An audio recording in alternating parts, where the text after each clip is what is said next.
39.10 seconds. From Sweden, also start number 2, Samantha Brasnik, Snut.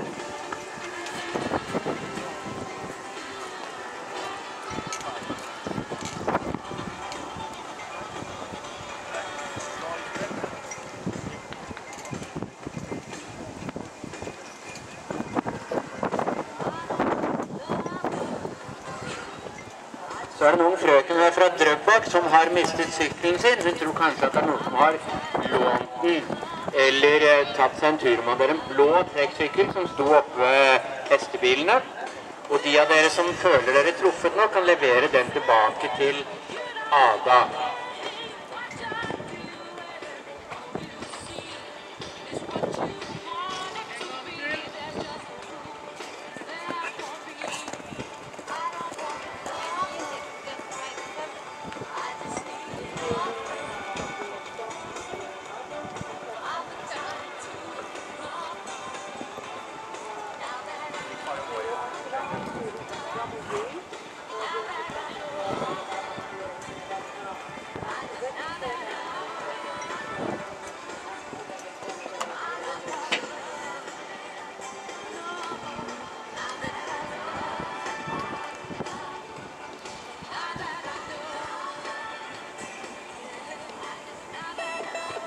And also here for falls in the first phase, 62.91 seconds.